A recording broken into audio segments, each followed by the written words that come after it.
Good morning, Sergeant. Morning, Padre.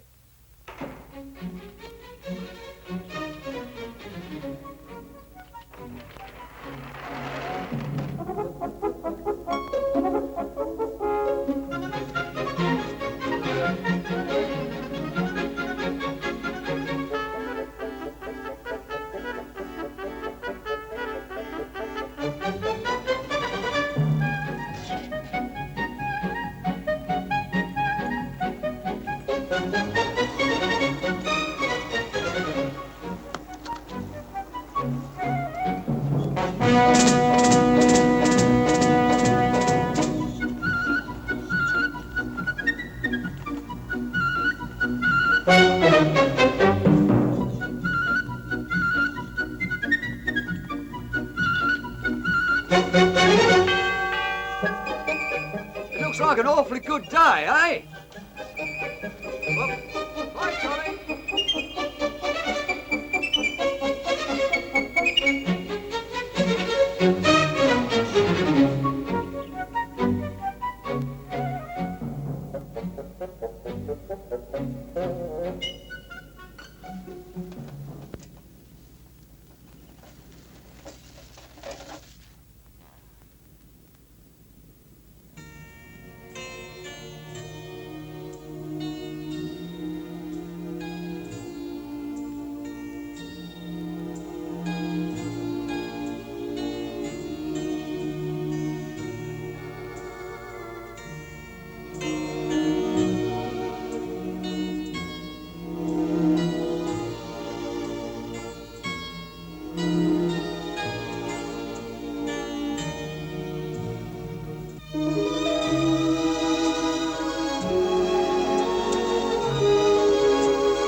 Strangled, I'd say. Not very imaginative. Thank you, Doctor. Come, Thorpe. That makes three. 3 murders, and we're still nowhere near a solution. With your permission, Inspector, I think we should reconstruct, so to speak, the whole thing from the beginning. With chronological order. Reorganising all the bits and bobs from last Wednesday, the day before the reading of the will.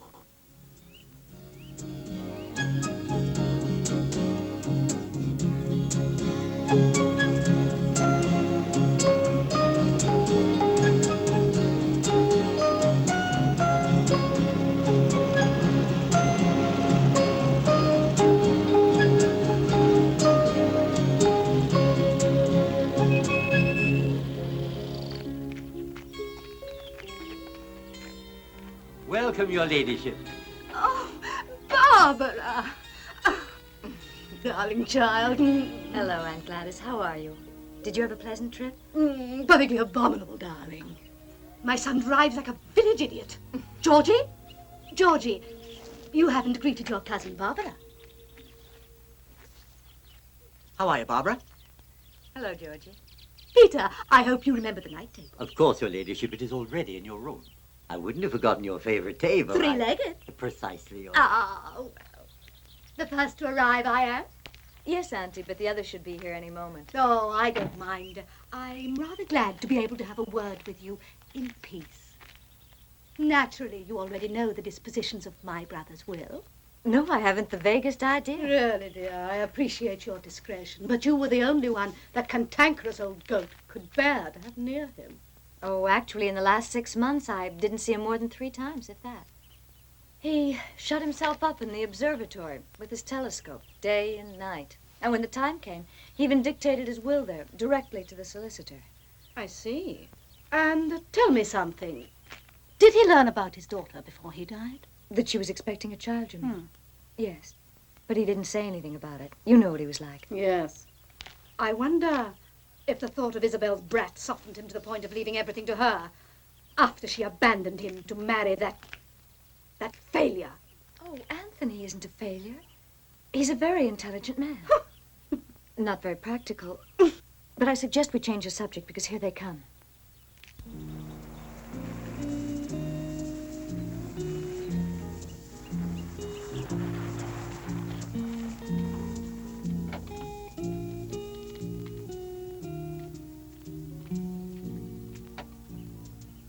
How are you, Peter? How wonderful to see you again, Miss Isabel. It's been such a long time. Mrs., not Miss. I'm married, you know that, Peter. Forgive me, but I shall always think of you as Miss Isabel and your husband as the boy next door. Hello, Georgie. Aunt Gladys. Hello, Barbara. Welcome back. Aren't they just too moving, these family reunions? Why, Isabel, you're quite the perfect picture of the young expectant mother, aren't you? Of course, it was because you didn't want to risk getting over upset in your condition that you just couldn't come to your father's funeral. No, Aunt Gladys. I didn't come because I wasn't well. And I wasn't well because I lost the baby.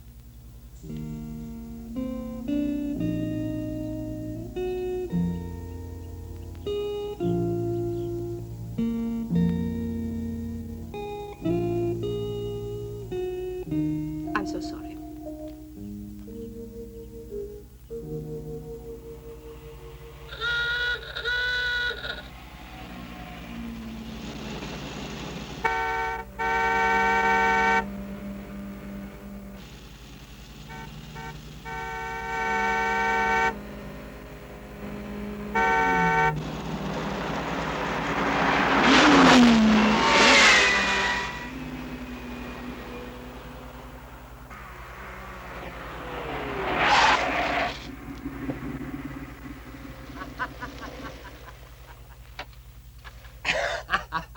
Well, you've made it, Uncle Lawrence, and all in one piece.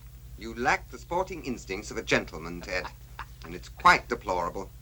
Hail, everybody. Say, how much do these spaceships for frustrated astronauts actually cost? You don't think I paid for it, do you? The thought had hardly entered our minds for a moment, Ted. Oh, Isabel. What are you careering Ted. in these days? Drug peddling, counterfeit banknotes, or the white slave trade? Dear old Aunt Gladys. Always count on you for a kind word. Pauline, darling, I'd like you to meet my dear Aunt Gladys.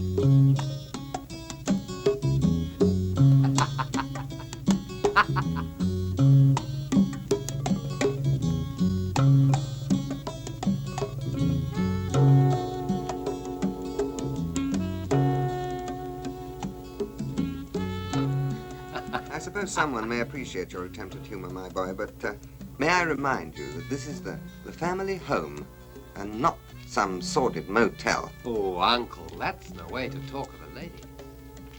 Dear family, let me introduce Pauline, my wife, the Duchess of Cantwell.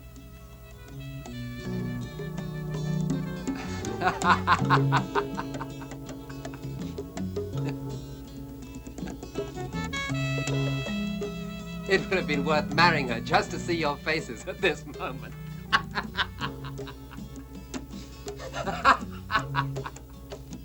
Welcome to our home, my dear. I'm Barbara. Hello. Driving with Ted is always a tiring journey. I'm sure you must be dying for a cup of tea. Oh, thank you. We really are a grand family. Aunt Gladys, my sweet little vulture. Smile. Come on, let's go and strip the flesh off the carrion together.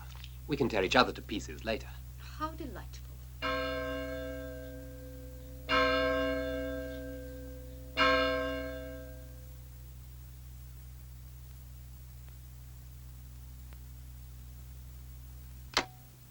Beautiful guns. The old goat knew his weapons. Mm-hmm. Tomorrow I might do a little shooting. Want to come along? Not a bad idea. Anybody else for shooting? We could all go, I'd say. After all, the solicitor won't be here until afternoon. If it means rising at dawn, eliminate me. Very well, if we're to get up so early in the morning, best we say good night. Off you go, darling. Take your bath and... Georgie! Huh? A bath and off to bed. Oh, really, Mummy, I'd much rather take a shower. You're so funny. Such a jolly clown. What nonsense. Only animals and Americans get washed standing up, but a gentleman takes a bath. Now say good night and run along. Really, Mummy, you've been Not really... another word, do you hear? I bet the day that Georgie finally gets around to cutting her throat, she'll tell him it's terribly bad form. Well, I only hope he doesn't do it tonight. We're all too sleepy to be disturbed. Good night, darling. Good night. Hang on, I'm coming too. Forgive me, Barbara, if I haven't even tried to thank you yet.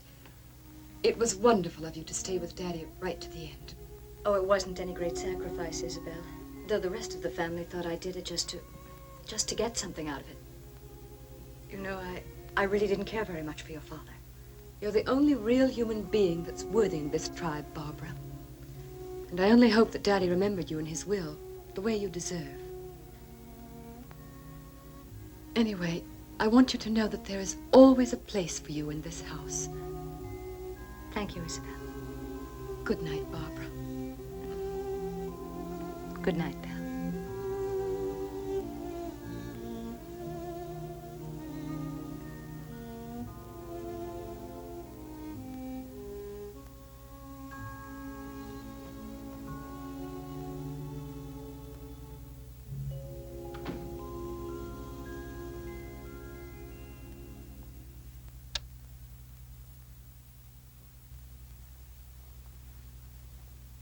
What's the matter, Peter? I wanted to be sure that everything was in order for the night, Miss Barbara. You may go, Peter. Thank you, Miss.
I told you, Mummy. I'd much rather have a shower.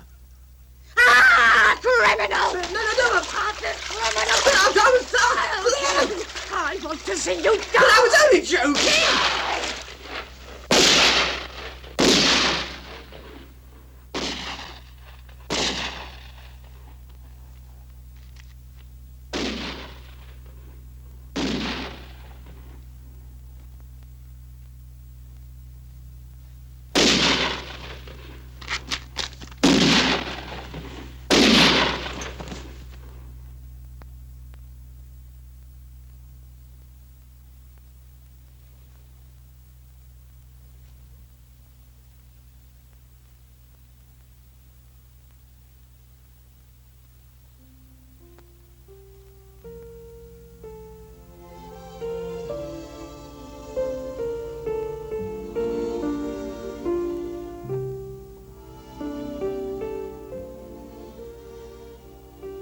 What are you doing here all alone?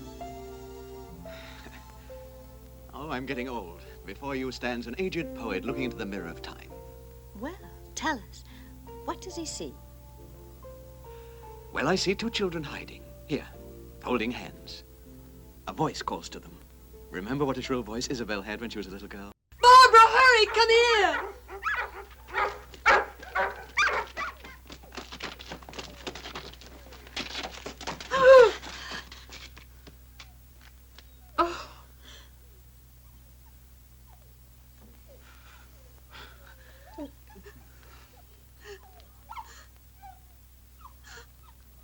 What's the matter? Did you catch anything? What are you all staring at? Ah! What the devil's that?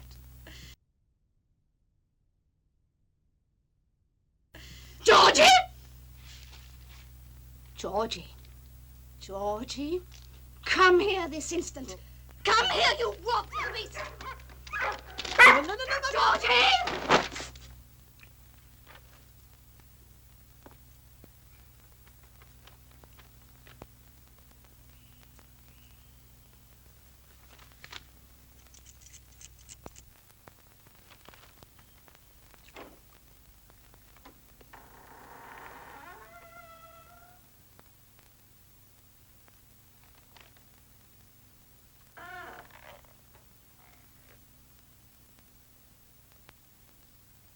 Sorry.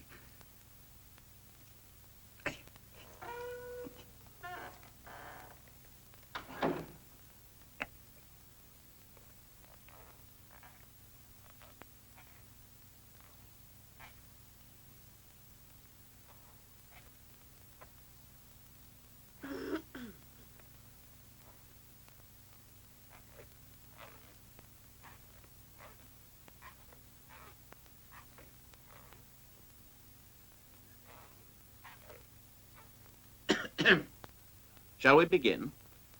If you all so desire, I can omit the reading of the preliminaries of Sir Henry's will. We do so desire, Mr. Thornton. We do indeed. Very well. Then I shall confine myself to reading the terms of this testament that concern the parties present. To Sergeant Aloysius Thorpe. Present. To Sergeant Aloysius Thorpe, who for 25 years every Saturday has patiently allowed himself to be beaten at chess, and who has been of prodigious help for the cultivation of the azaleas, pride of my hothouse, I bequeath the rarest of my earthly possessions, all of my 200 pots of azaleas. I rest with the certainty that Sergeant Thorpe shall give himself to the cultivation of these splendid plants with the same dedication he applies to his duties as an officer of the law. To my sister,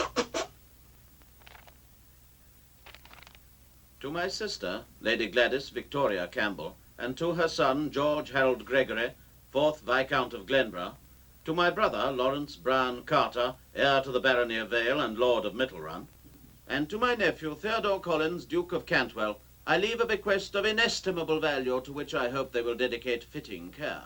I refer to the historical archives of our distinguished family.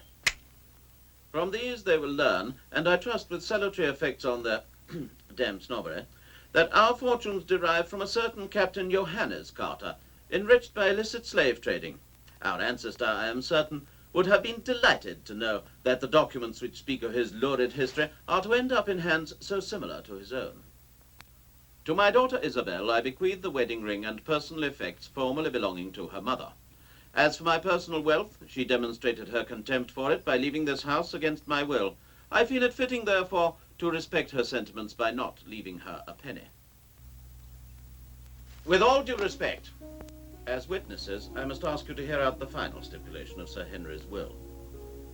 I dispose, finally, that all the wealth and the property which constitute my patrimony go to my niece, Barbara Ward, whom I nominate my sole heir. Although reared in America by a father whom I never could admire, I owe Barbara my gratitude for the affection with which she has remained by me, bringing a little serenity to these last lonely years of my life on earth.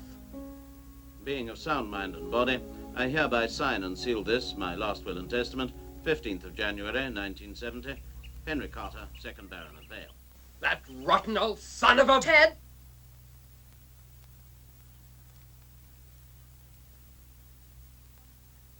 I thank you in the name of the whole family, Mr. Thornton.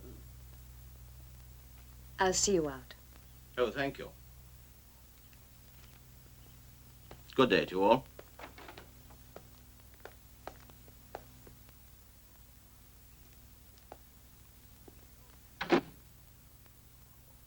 The damned, miserable, rotten, cheating old bastard! Requiescat in pace. Isabel, listen. You should say something. After all, you were his only child. He can't do this to you.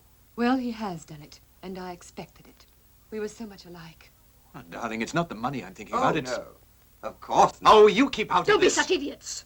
We're all involved in this. Little Miss Florence Nightingale had it all figured out, she did. The sneaky bitch. Mummy! Drop dead! I'd like to express my very humble sympathetic regret. Oh, sorry. Condolences.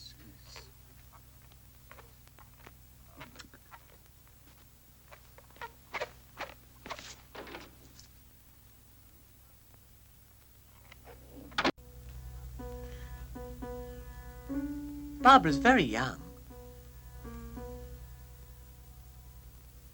I was just thinking that when you're as young as that, you don't think about making a will. So if, for example, something happened to her, the inheritance will be divided into equal parts. There'd be enough for everyone. What are you saying, George? Well, exactly what you're all thinking right now, Mummy. But you haven't heard the end of this.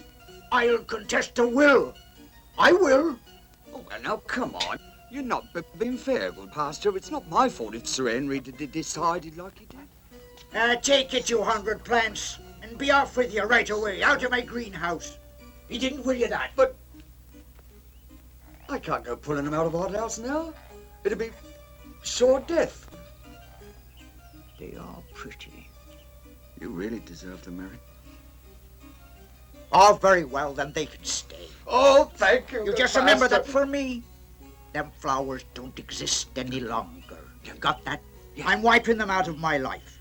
You'll look after them. You'll fertilize them. And you'll water them. Is that clear? Yes. You can have your blooming azaleas, policeman. Grandmother always told me never trust a policeman. They're a race apart. Only human, they are. Good for ways that are dark and tricks that are wrong. 5, 6, 7, 8, 9, 10.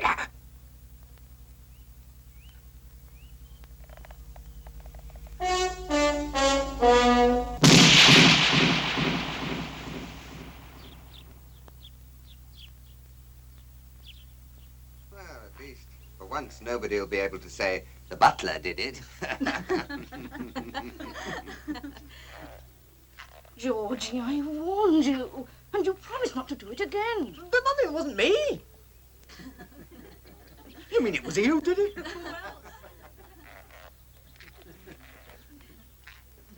Oh, well, I mean, is he in the habit of doing it? This is nothing. If you only knew. Wake up, Peter, and we'll all have a good laugh. The sergeant's getting fidgety. Oh. Misunderstanding, you say? But of course. Yes, only there's very little to misunderstand. Because you see, waking this good fellow would sort of be a bit difficult, like.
Sergeant Thorpe? Yes, sir.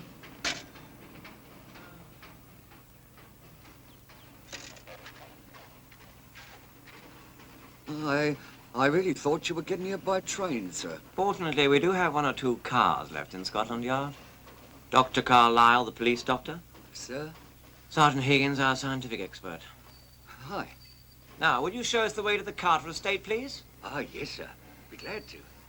To think that in all my 30-year career, sir, no one's ever offered me a ride in a radio police car before this very instant. You go on to the house.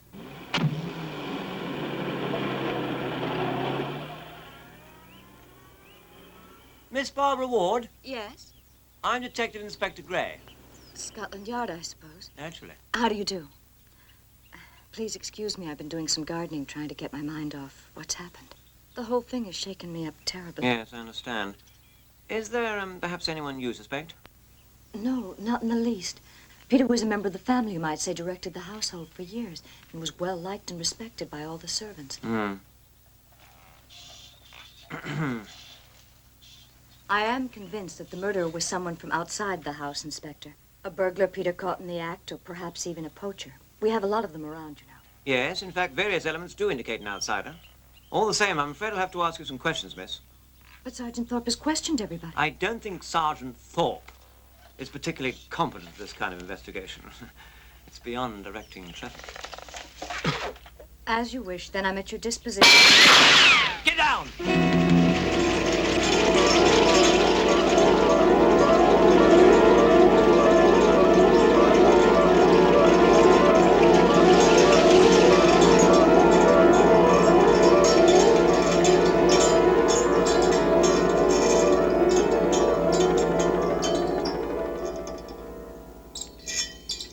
Inspector.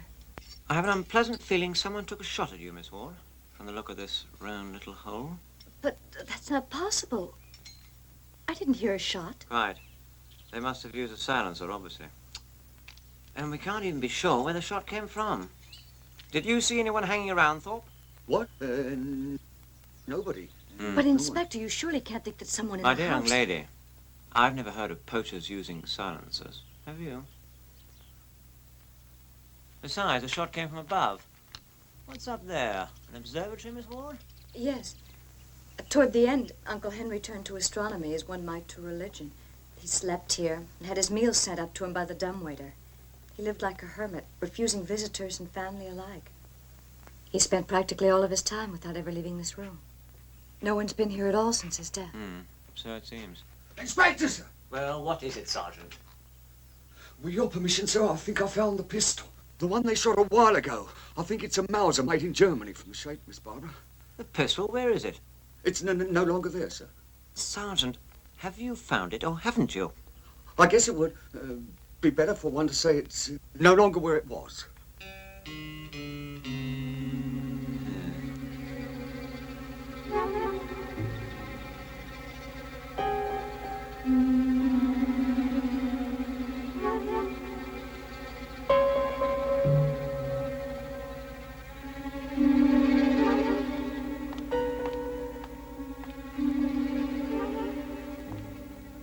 any of you take a pistol from that rack?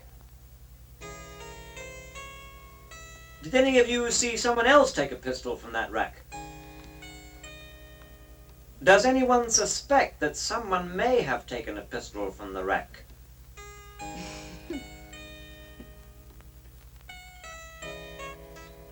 You remember what sort of gun it was? Of course, Inspector. A target pistol. A very accurate weapon.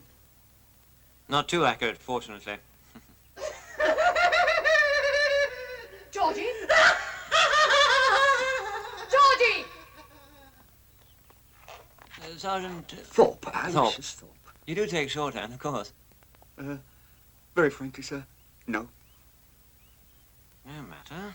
If you take a look in my bag there, you'll find a tape recorder. Tape recorder, yes, sir. With microphone attachment. Phone attachment. Is this it? Obviously. Record all the statements and you can copy them out later. Yes, sir, obviously. Ready when you are, Thorpe? Huh? Yes, sir. Ready I am. Right then, let's begin. First of all, I'd like to know if all the members of the household are present. It's quite simple. Is everybody present or not? Ted isn't here. He's my husband. Might I ask where he is? On impulse, I would say no. As for my whereabouts, what the devil has that got to do with you? And who the devil am I talking to anyway? Ah. I'm Detective Inspector Gray, CID, Scotland Yard. Someone took a shot at your cousin, Barbara. Someone who's not a very good shot, it would seem. Yeah. Would you mind telling me where you've been? Oh, strolling around, I went out with the intention of taking a few photos of the landscape. It might seem strange to you, but photography is a hobby of mine. Oh, really, sir? It's a hobby of mine, too. I'm sorry. Do you mind very much, sir, if I take a look? Thorpe. I'll be with you, sir, in a minute. What are you looking for, Sergeant? The pistol? What did you say? I was saying that your sergeant is quite crafty, but he won't find any pistol in there. How did you know the shot was fired by a pistol? Well, you said so. No, I just said someone fired a shot. Oh, yes, true. And I instinctively looked straight at the gun rack where, obviously, there's a gun missing. I'm a bright boy, you see. Yeah, so I see. Never seen such a conglomerate of knobs and thingamajigs. Why's the FT put beside this M thing? The distance scale. Thorpe! Sorry, sir, it's all so terribly curious. In other words, sir, you, set it at 6 feet, which in meters is... 2 meters. Oh, of course. Your pictures would be out of focus, I'm afraid. Unless your landscape was only 6 feet away. I didn't say I took any photos. I just said that I went out with the intention of doing so. Of course. Sergeant, when you've satisfied your photographic curiosity, could you be so terribly kind as to go back and look after my tape recorder?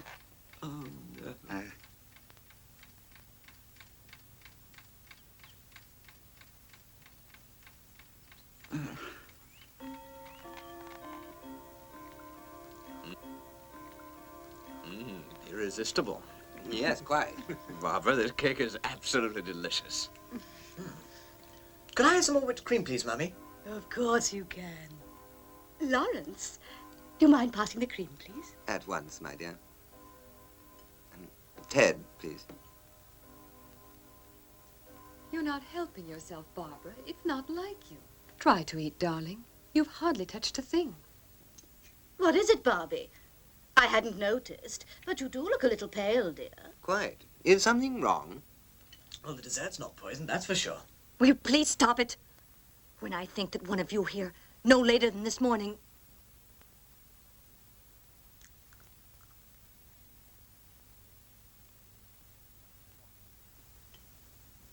One of us what?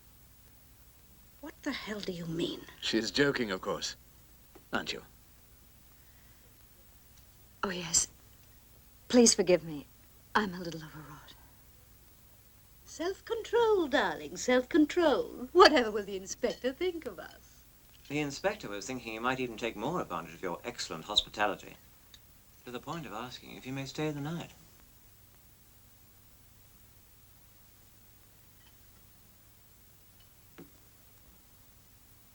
You might suggest that to Barbara.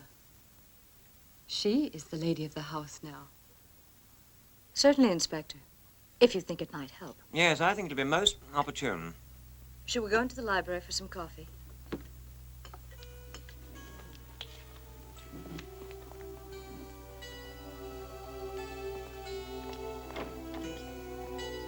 Georgie? Huh?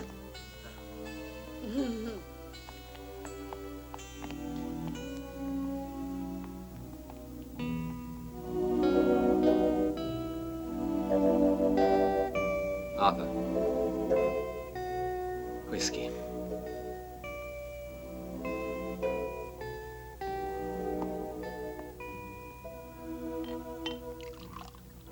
Oh, you clumsy fool! Very sorry, sir, but Peter was the butler. I've no training in this work. Thanks a lot. That's bloody obvious. Leave the bottle and get out. Ted, what's got into you? Nothing, just leave me alone. Ted, darling. Cut that out! You worry me, Ted. You're so nervous. You should have started worrying a little sooner, baby. What do you mean? While it was a question of flashy cars and fine clothes, you could put up with my nervousness, couldn't you? That's not fair. You know that isn't true. Oh, sure, sure. You're in the club of the one-track minders. Money, money, money. But I want to tell you something. By tomorrow night, one way or another, I'm going to get my hands on those 20,000 quid. Ted! Shh. Take it easy. It's a sure thing. Money in the bank.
Georgie, what do you want to do to me? Shut up, or I'll strangle you.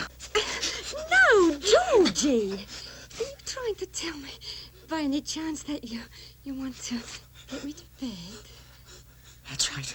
But if you try to resist, you'll never get out of here alive, okay?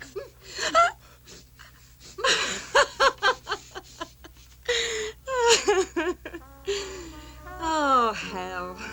Instead of making me nearly die of fright and ruining my dress, couldn't you just ask me? Not simpler. Listen. In the world, there's men and there's women. You follow me? All right, then. Now, when a man fancies a woman, he says to her, "Look here, I really and truly do fancy you. So, how about us going to bed together? You see? Susie." After which she either says no, or yes. It's your first time, isn't it?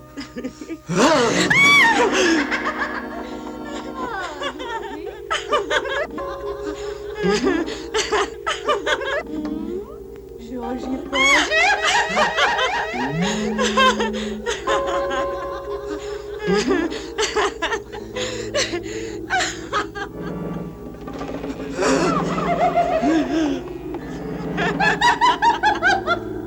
No, please.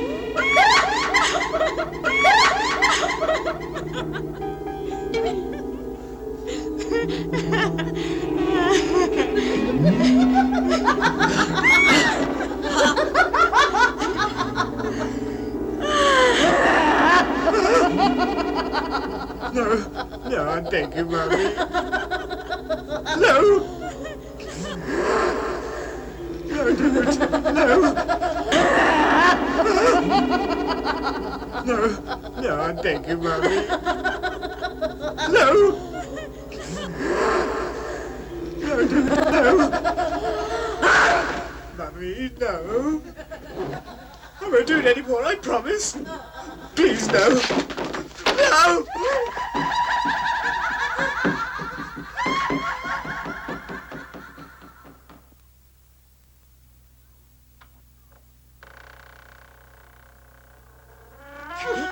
Oh! Now, what is it with my silk stockings? What have you done? Nothing, Mummy. Dirty delinquent. No. Answer me, filthy sadist. Where have you been? Looking at naked ladies. Ah, you degenerate! God, what am I going to do with you? You'll be the death of me, Georgie, I swear it. Sometimes you almost frighten me. Georgie. Oh, Georgie. You must promise me to stop doing these things, you understand? Otherwise, I don't know where it'll all end. Promise me, Georgie, my good child. No, I'm busy. Listen, would you mind leaving the spool of film down at the chemist to be developed? Tell them I'll pop in sometime to pick it up. No hurry. Be glad to. Well, I'm off. Bye. Bye. Thanks.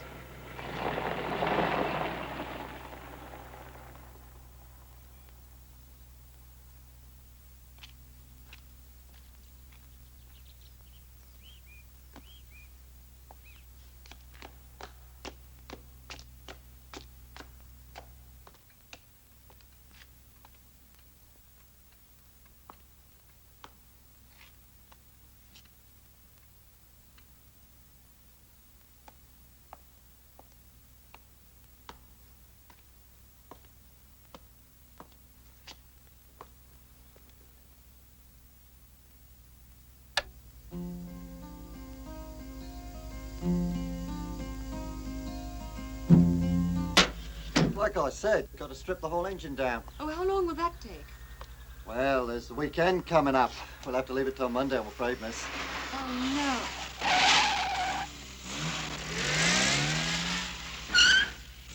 no. I've come to rescue a lady in distress.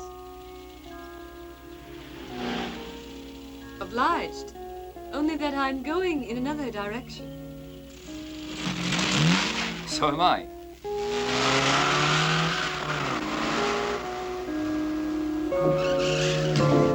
I'll take those.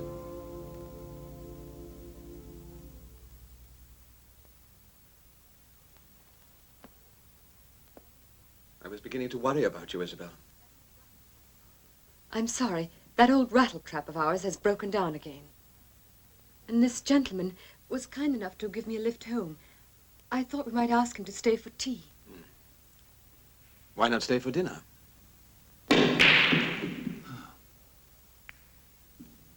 Very tricky shot. And I can't concentrate under these circumstances. What are you thinking, Thorpe? Sir? Oh, I was just thinking that nothing's really beyond Scotland Yard. Yes, I was actually referring to the more immediate dilemma of how to place the red ball into the upper right pocket, Thorpe.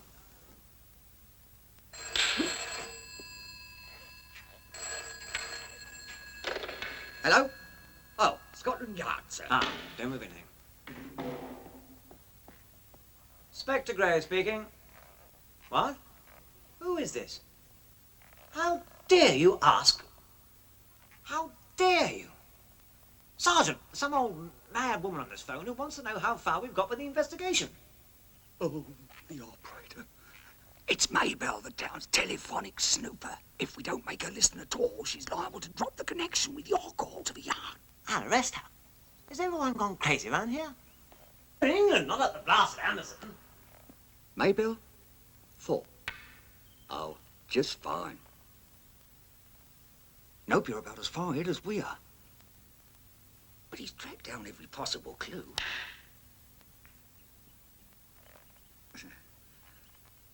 He's not particularly polite.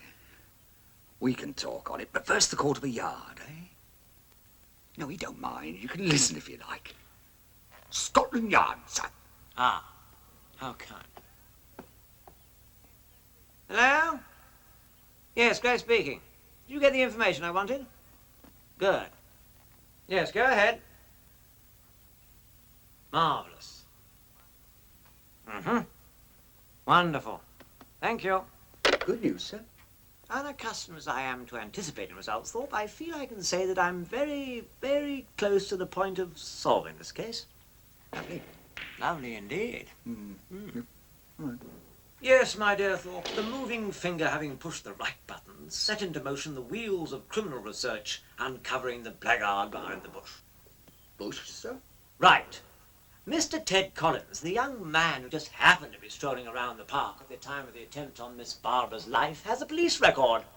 Fraud, grievous bodily harm, and right now he's run up a huge debt to an unsavory individual listed in our files as an unlicensed bookmaker. A very nasty customer indeed. Go get Mr. Ted Collins, Thorpe. Yes, sir. Oh.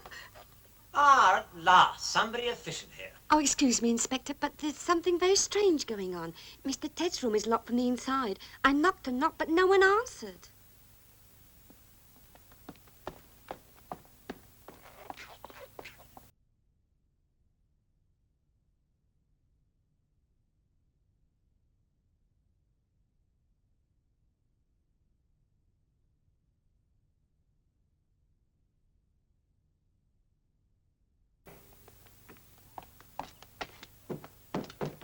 Ah, you're here. Where's your husband? I don't know. An hour ago he was upstairs in our room. Why? Thorpe! Right behind you, sir.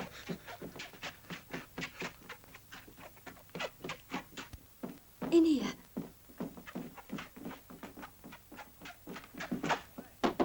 Mr. Collins, this is Inspector Gray. Open the door. Mr. Collins, I order you to open this door. Collins! You're only weakening your position. Open, I say. Open this door! Mr. Collins, this is Inspector Gray. Oh, blast him. Take a look. Well? Not much to see. He's got the key inside, blocking up the hole, sir. Collins, open up this door at once, you hear me? Open it at once!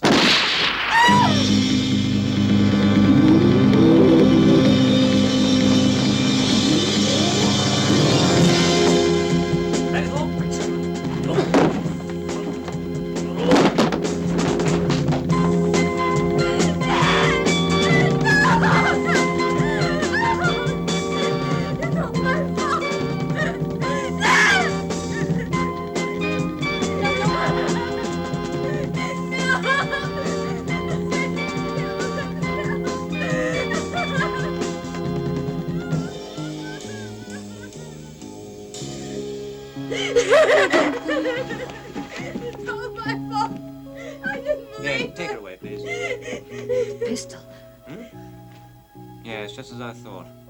That's the same one that disappeared from the gun case. Yes. All right, everybody outside. You too, Miss Barbara. Case is closed.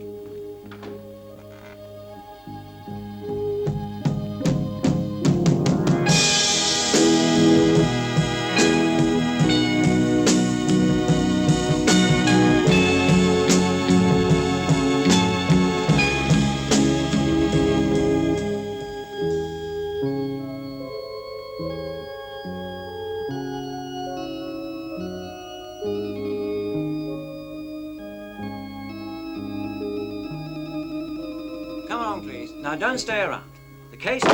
What was that? Now, stay where you are. No panic, please. Thorpe. Thorpe. What are you doing on the floor? Accidentally hit the ground, sir. Did he make a noise? Noise? I thought the roof had fallen in. Well, I suppose even you have now realized what happened, eh, Thorpe? It's still a bit cloudy, sir. Good grief, man, it's so clear. This suicide is practically a signed confession. And as for the pistol, well, I'm sure the ballistic tests will show that it's exactly the same weapon that was used in the attempt on Miss Barbara's life. Well, probably. No doubt about it. Desperately pressed for money, Collins tried to kill his cousin to save his own neck with the money from the inheritance. His time was running out, and the creditors, a very nasty lot, believe me, were breathing hot down his neck. So what does he do? He takes the pistol, hides behind some dense foliage in the park, and waits for a suitable moment. He fires, but misses his target. Then, to his dismay, I arrive. You remember his rather violent reaction to that? Well, now his back's against the wall. He knows I can't help but uncover the truth, so he begins to go to pieces. Takes his pistol out again, aims at his right temple, and...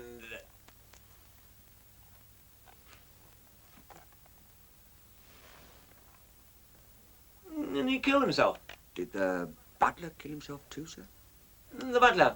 Yes, but I can't be expected to explain every little detail right on the spur of the moment, Thorpe.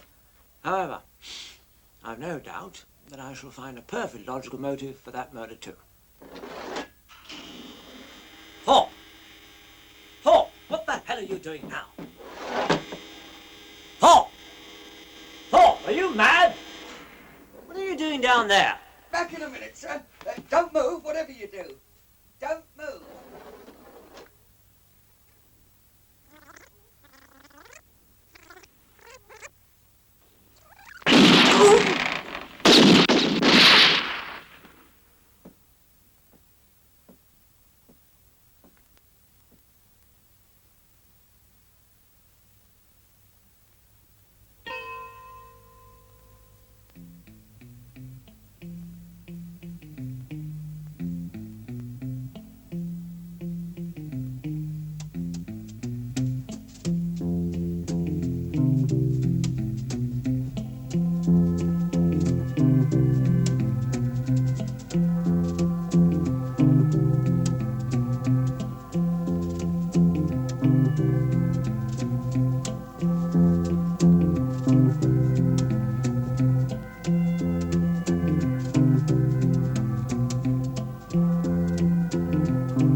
Thorpe!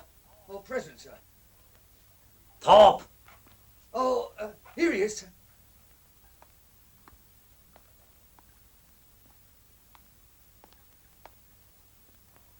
What does all this mean? If I may, sir, you've been listening to a concert. Leitmotif for a solo gun. And Mr. Collins got it in the pizzicato. Pizzicato? I mean, yes, of course I knew that, yes.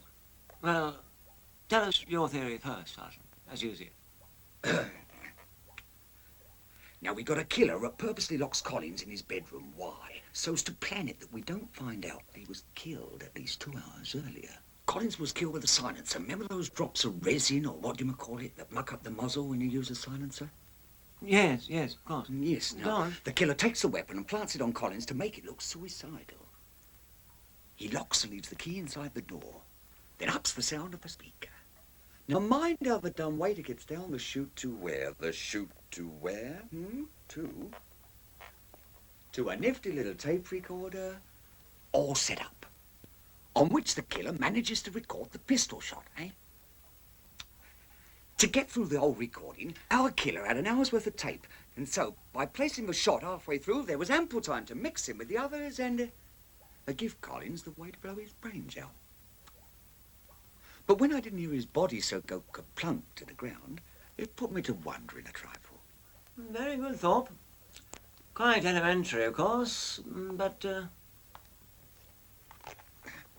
haven't figured out who did it yet, eh? I'm sorry if I misled you on that, sir. I ain't got a blooming idea. Hmm? No, You sure now? I don't. No, what?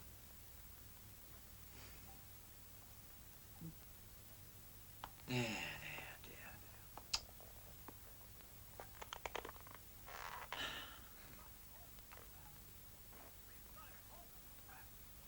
We've got him, Thorpe! Trap! I don't quite understand. Oh, well, couldn't expect you to. You haven't had my experience of investigations. The murderer has left the proof in our hands. The tape recorder, Thorpe. You couldn't do it here, of course, but through the resources of the CID, we'll trace its owner in a matter of mere hours, Thorpe, mere hours! Sir, as a matter of fact, a mere glance. Oh, really? Good. Let's see now. This is the property of Detective Inspector L. Gray.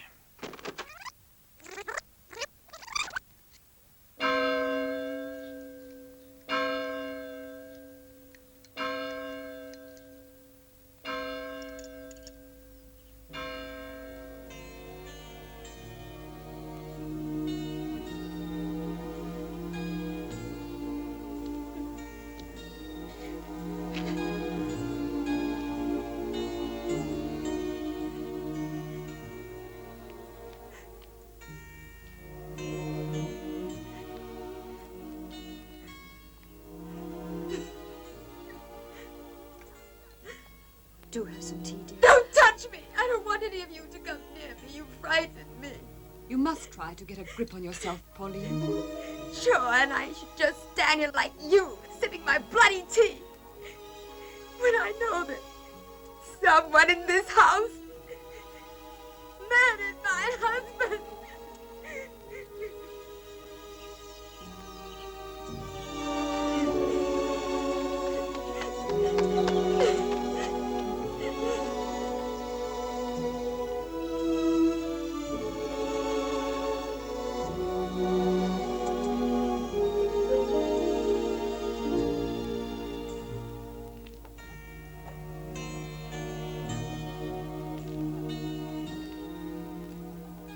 Oh, Barbie, darling, would there be another cup of tea? Excellent idea. For your Auntie Gladys. May I have another raspberry tart, Mummy? That's gluttony, my boy. Venial sin. Gads, I'll put it back then. Oh, poor Georgie, darling. What would you call this, Sergeant? Your permission, sir. I'd call it play acting.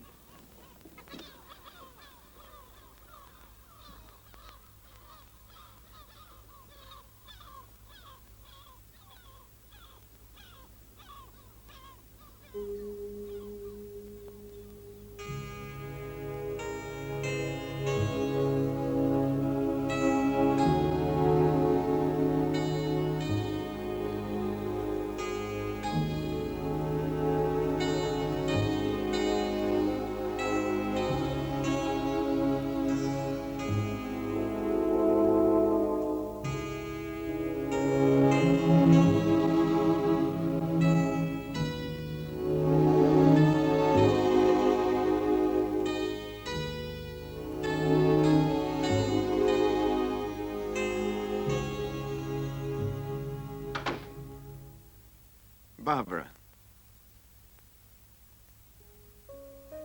What's wrong? You look as if you've seen a ghost. Would you like a drink? No, not just now, thank you. Well, then, I'll drink for both of us. What's come over you, Anthony? You never used to drink at all. Do a lot of things these days I never used to. And vice versa. I remember you used to write some lovely music. Afraid you're the only one to appreciate that. Oh, except me, of course. Barbara, I'll tell you something I've never even told Isabel. What her father said when he heard that she was going to marry me at all costs. He was seated right here. I can see him now, crusty old pirate with his red face glaring at me. Anthony, you're a good lad, but you're not worth a damn. Not a pauper's penny. My daughter has the courage to face poverty, but she needs a man at her side, a real man. Trouble is, even when she does open her eyes to you, she'll be too proud to admit she made a mistake.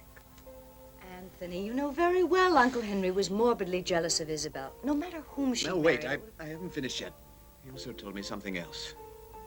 He said it would take a different kind of woman, one with a driving force, with an inner strength, to make a man out of an entity like me. A girl like Barbara. He told me, a girl like Barbara will make you a happy man, Anthony.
Can I help you, Sylvie? Excuse me. But, did you find out something else, sir? No. Come. Fred. Come. With this simple expedient, we'll soon find out who's been roaming the house by night. I fix one on all the doors, so if anyone opens this door, the thread will break. Coming, Thorpe. Coming, sir.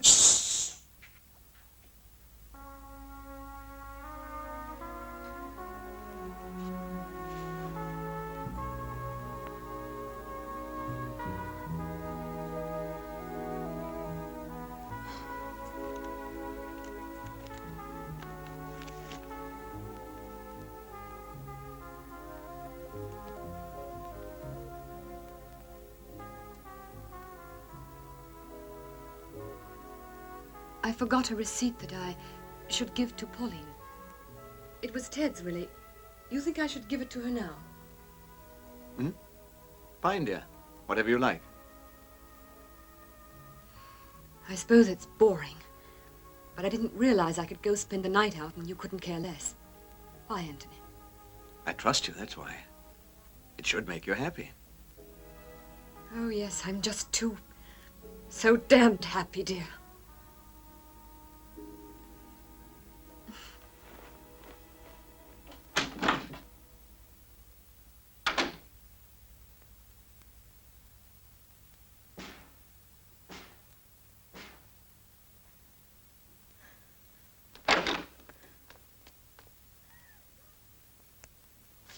Georgie, my God, you frightened me. Miss Pauline, I fancy you. How about us going to bed together? You can either say yes or no. Yes, of course. Why not? But on one condition. That later you tell Mummykins all about it, eh, Georgie?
But I got in a butte, sir, before he hit me, so all we got to do now is look out for who's got a black eye and a button too few, eh? Yes, yes. Let's start by seeing who's been running around at night, before they tell us the usual pack of lies. Ah, so Miss Barbara's been out. Aha. Oh, here's another's been detached. Doesn't surprise me at all. You take those two. Well, here's another night owl. How about you, Thorpe? This one too, sir. Amazing. Here we have another one. Here's one still intact. Ah, good. See, Thorpe? It's the classical process of elimination.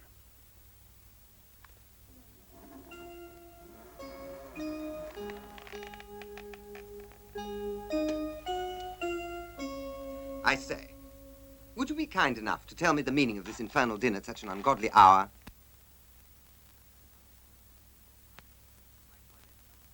Are you inspecting my toilette, Sergeant, or the cut of my moustache? What's going on, Inspector? I don't know yet, but I know I don't like it. What don't you like now, Inspector? Dawn is a bit early for a conference, don't you think, Inspector? Yeah, maybe. I don't see any black eyes yet, Thorpe. I ain't exactly a lightweight with me mitts, and I assure you the right hook of mine will have left a scar, sir. Seriously, Inspector, you didn't wake us up at this hour just to talk about boxing, did you? You haven't all woken up, it seems to me. Miss Pauline must be a particularly heavy sleeper. She must be tired, poor thing.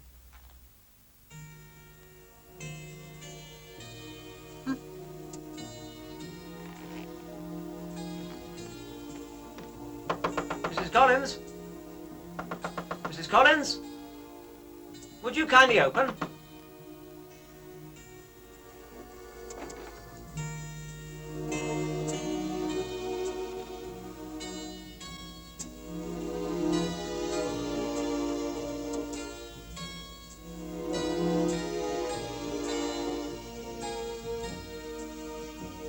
Inspector, Pauline isn't also... No, she isn't. She's simply disappeared.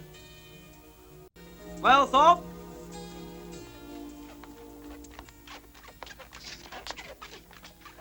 Excuse me. Nothing, no. I opened every single drawer in the ruddy house, but I couldn't find a suit with this here cloth. What's lacking a button? Quite. Added to the famous black eye that you insist upon, Thorpe, it leads us inevitably to an outsider. It's quite obvious.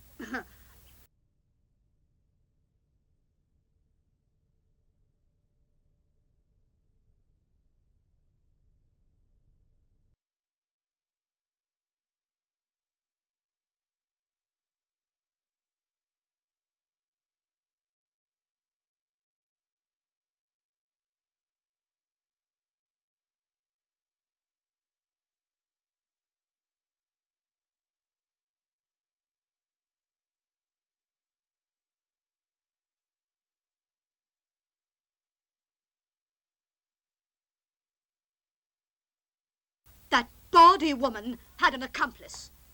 It's as clear as daylight. What's clear about that? Why would they commit 2 murders? Answer me that, dear lady. And why the attempt on Miss Barbara, may I ask? My dear sir, if you must know, I don't consider it at all dignified of you to keep on asking other people to do your work. Thorpe! Take a note. Top priority. Yes. Contact all cars in the country. Be on the lookout for a black woman with a white man with a black eye and a grey button missing, all right? Yes. Really is a splendid day, don't you think? Yes, it is, particularly for this time of year. Let's do something. Well, we could play a few holes of golf. What do you say? I think it's a wonderful idea. The course isn't really in shape, and frankly, don't know as I much feel like it. Oh, come on. It'll do you good.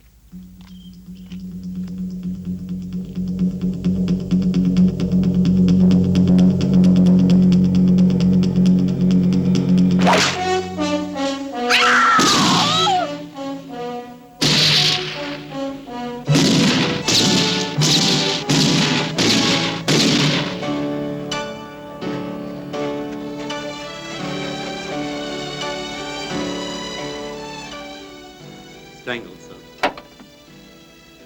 Not very imaginative. Thank you, Doctor. Come, Thorpe.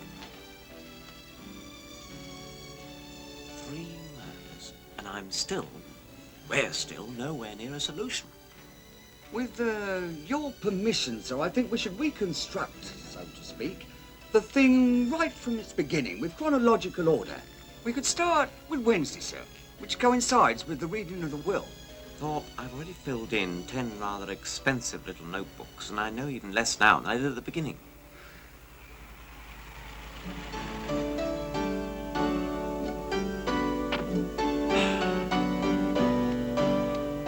Inspector Gray? Yes, what is it, Constable? We just stopped a fella for speeding. But when I saw him close up, I remembered your message to all cars.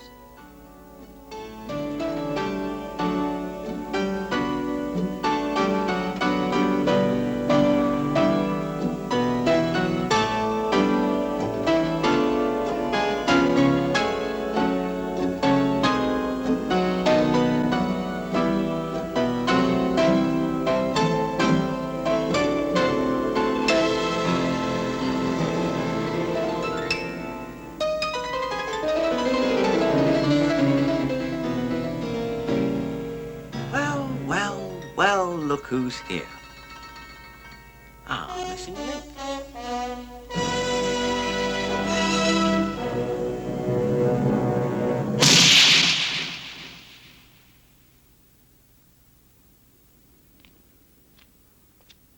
Close match, huh? Quite.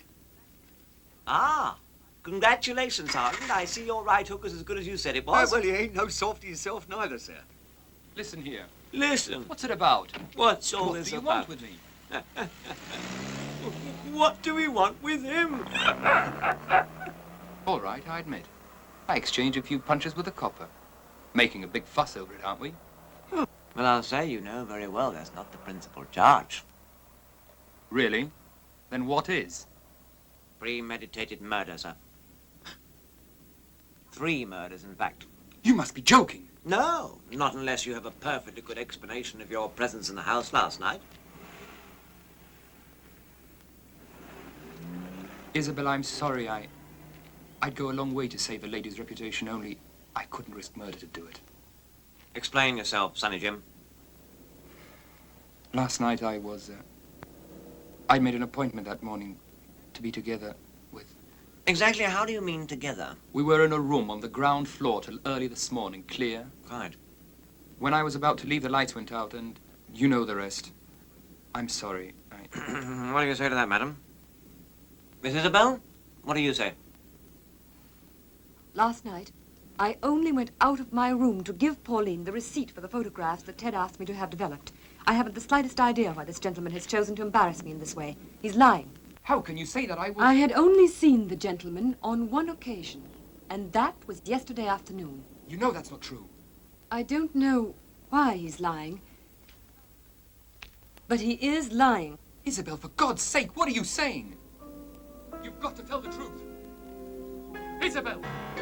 You can't leave like that! This man's insane and They'll hang me!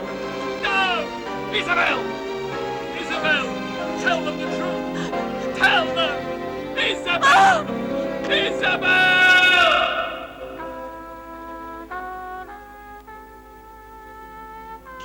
Go, go.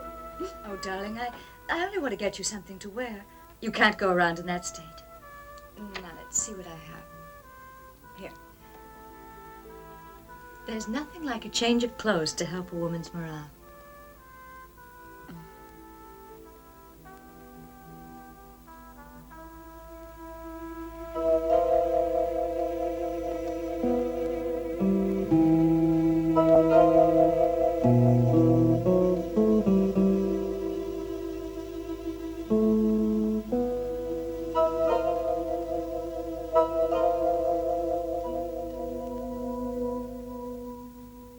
Bill, I think Anthony knows you were lying. I know he does. Even if I had told the truth, what good would it have done to us to make a scene like that? Oh, sure. He would have said nothing. He would have been so damned comprehensive in expressing his trust. Why don't you leave him? Because, though I know he's a failure, only Anthony can rescue our matrimony. And I love him.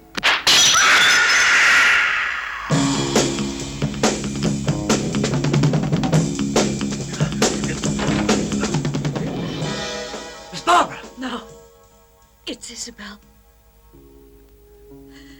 Good God, for a moment, I saw that dress and I thought it was you.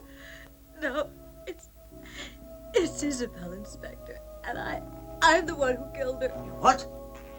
I killed her. I killed her. Why? Don't you see I'm the one? You mistook me for Isabel on the floor. And just now, the murderer must have done the same thing. That bullet was meant for me. She was in my room with my clothes. It's as if I killed her myself. No. Just try to keep calm now. The shot came from outside, Ethel. From outside, and more than likely from that window, sir.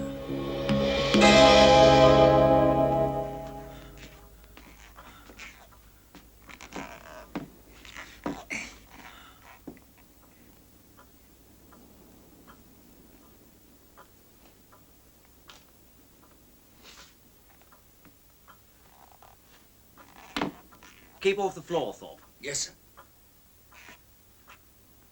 They're damn blurred. But it looks like they've been made by a man, too. Afraid that won't help you very much, sir. Why not?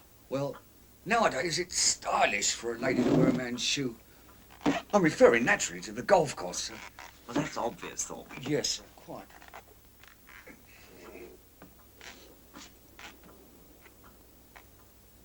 It's mad.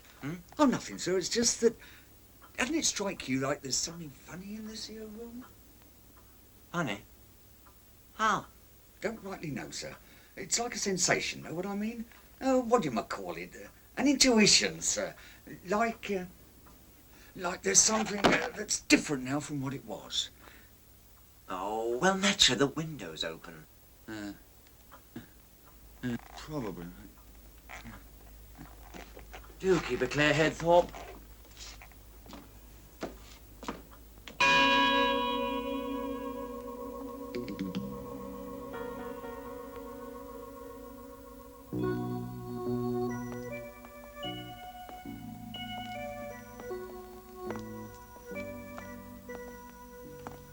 Barbara, wait. What's the matter, George? I've got to talk to you right away. Not now. It's terribly important, my little cousin. What's it all about?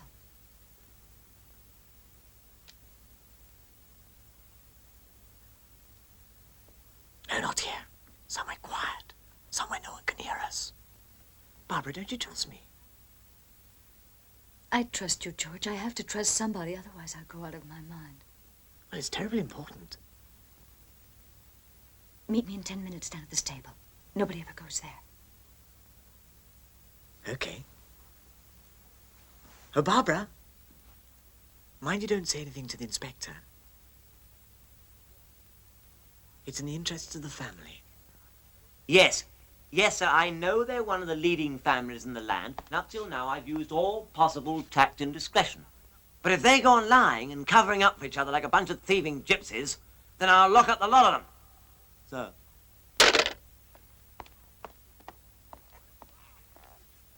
Well, if it's not asking too much, explain what you're standing there like a stuffed dummy for, Thorpe.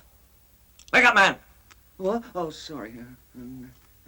I got it, and yet I can't explain the meaning. Why am I hearing a noise going on and around in my head, sir? Like a buzzing bee that's trying to tell me something.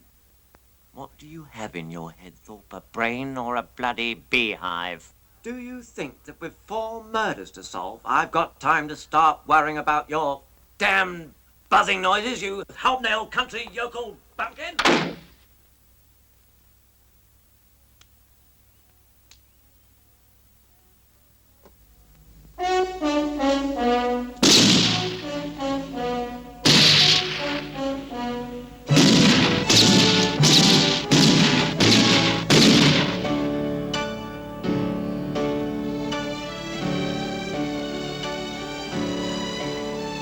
Last night, I only went out of my room to give Pauline the receipt for the photographs Ted asked me to have developed. The receipt for the photographs Ted asked me to have developed. To give Pauline the receipt for the photographs Ted asked me to have developed. To have developed. Mabel, it's Aloysius. No, I don't want Scotland Yard. Would you put the call on through to Reggie? Reggie, the photographer. Reggie, this is Thorpe. I got a little thing here. I believe there's some pictures you were developing for the Carters. And the receipt's made out for? Out to Ted Collins. Tell me, is there a chance? You probably took a look at those photos, right? Right. Oh, nobody's there, just pictures that got to do with the estate. Huh? But listen, can you explain what about a clock? A clock and a pistol? Funnier. Listen, Reggie, would you mind very much bringing me over them photos? Huh? You gave that to Ted Collins. You did? No. Would you repeat that? Ted Collins? It's not that I doubt your word, Reggie, but do you know Ted Collins? Oh, I thought. Listen, Reggie, could you kindly describe him? Give me a description of this Ted Collins. Aye. Yeah. Oh, I know the fellow all right now. Thanks a lot, Reggie. So a clock and a pistol now.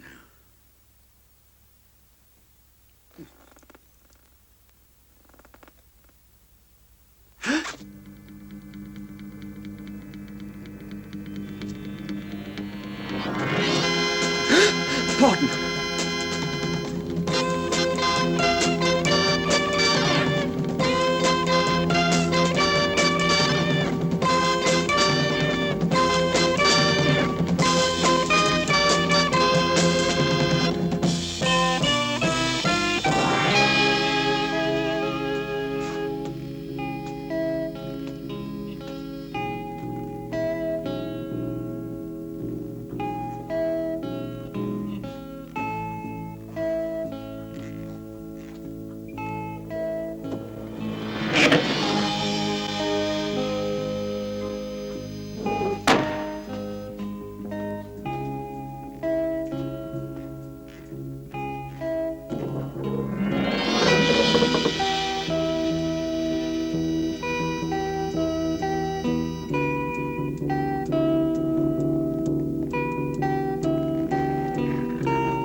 Hey! Hey, you two there! It's me, Thorpe! Come on up right away! And you might get the others!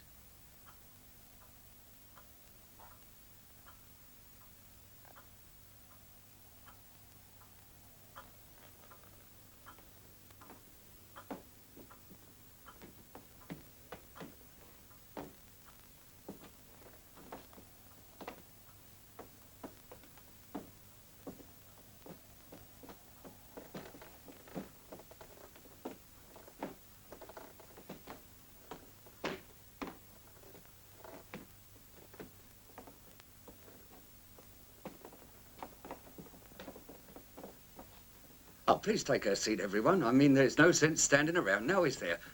Your ladyship, George, together there. Go on.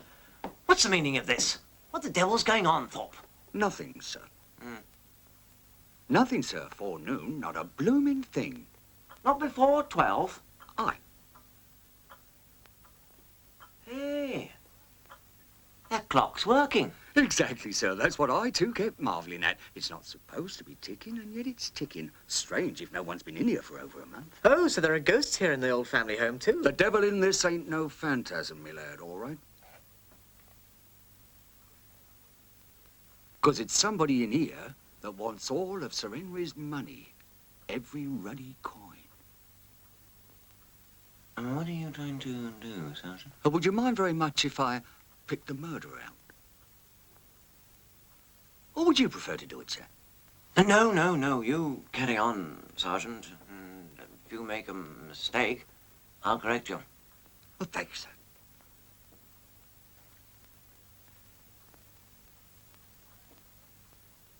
So according to you, one of us here is the guilty party. You realize, I hope, Sergeant, the seriousness of what you're saying? Lady Campbell, offending your sensitivities ain't nearly as serious as committing 4 killings, don't you think? Even if 2 of them were not foreseen in the murderer's plan. Which 2, Thorpe? Huh? Well, of course, to you it's obvious. I'm talking about Ted Collins and Pauline, sir. Yes, Ted Collins, sir, had managed to find out who shot at Cousin Barbara. Thanks to a photo. He had it all figured out. But the murderer got to him first. And then also killed his wife for fear that she knew too much. Do you think he was going to use that photograph for blackmailing? You're asking for my opinion. You've definitely missed your vocation. Should have been on the stage. Romeo and Juliet. I should think is suited to your temperament, Sergeant. Sergeant Thorpe in A Story of Love. Oh, lovely, huh? You really hit the nail on the head, yeah? But there is an actor, and of great emotion, in a story of murder and love. What does all this charade mean, Sergeant Thorpe? It means that I could tell you who's the killer, and the way it happened and all. But I'd still have to prove it. It's a matter of seconds now. The killer knows that I know. You might call it a battle of nerves. But I've got the murderer truly petrified now.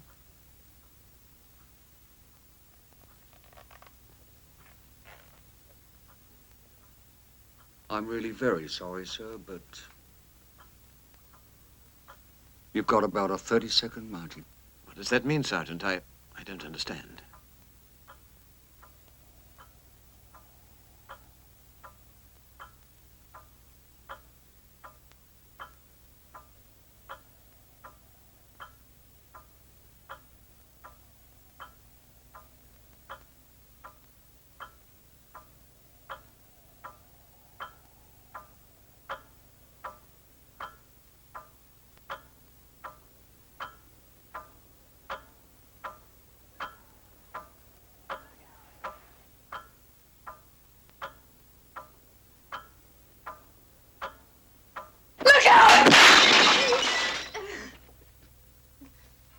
Who fired that shot, Thorpe? With your permission, sir, the telescope. Oh. The weapon.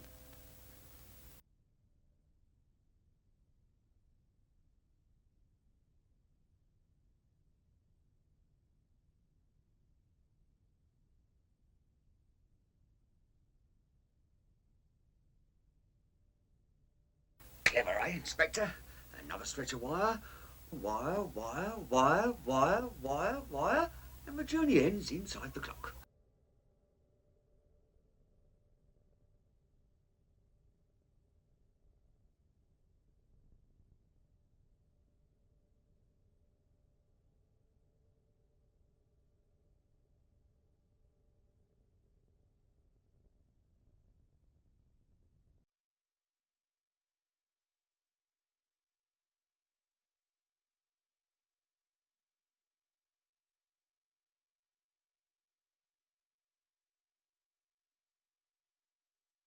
No, no! My God, I've got it. Oh, congratulations, sir. Thank you.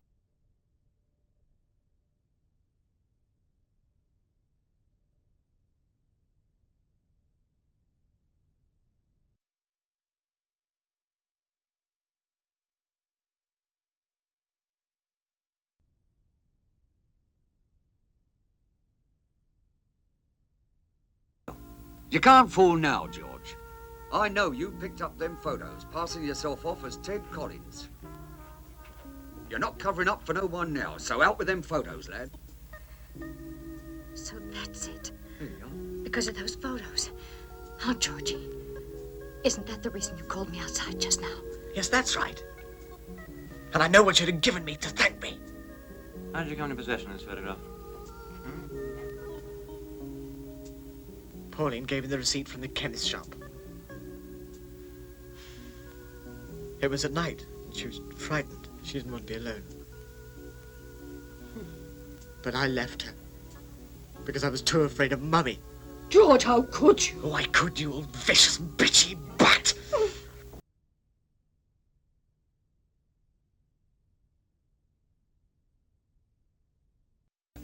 Since there had to be a second will, whatever became of it?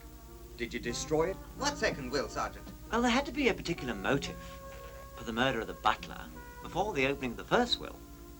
Obviously, he witnessed the later will. Isn't that right? Yes. Uncle Henry made a new will a few hours before he died. Mm-hmm. Hideous, thieving, miserable strumpet! You Quiet, there's no point in shouting. I doubt the second will got you anything better. So who was to inherit it all? I think Isabel.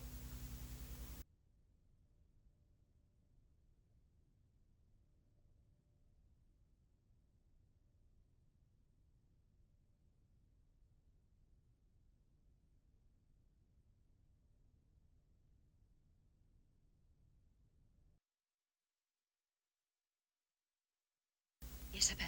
She'd always been in my way. She always cut me off from everything. The inheritance, Anthony. Me?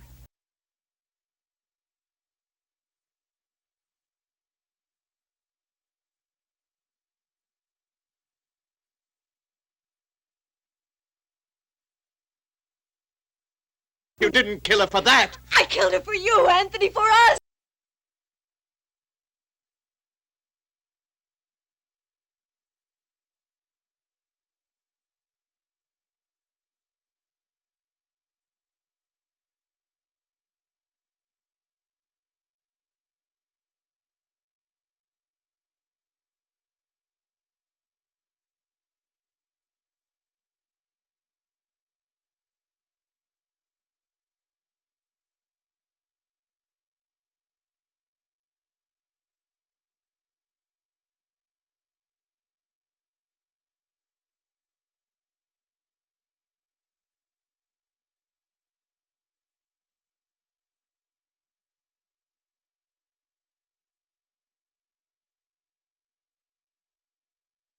Great stuff, little cousin.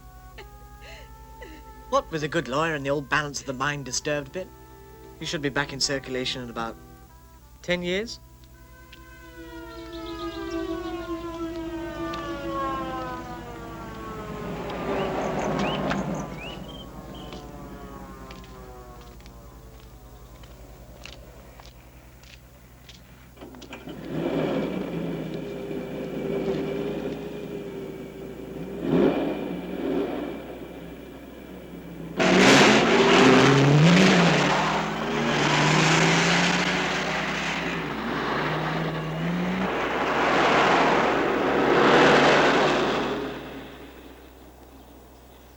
Well, Thorpe, this Carter case has been quite tricky. Yes, quite tricky. And we sorted them out, eh? And I must say you've been quite a help to me. Oh, I didn't do very much. Really? No, what's fair is fair. And don't worry, I won't forget to mention in my report. I say, I don't suppose you'd care to have me transfer you to London, Scotland Yard with me. You're not bantering, sir, now. I mean, I thought I belonged in a barn. Just thinking of London, sir, is frightening.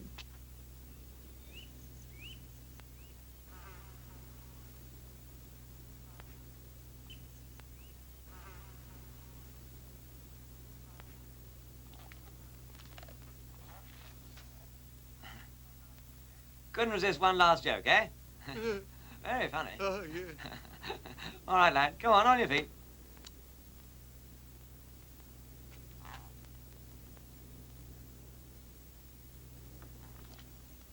If I may, sir, what if he's not joking?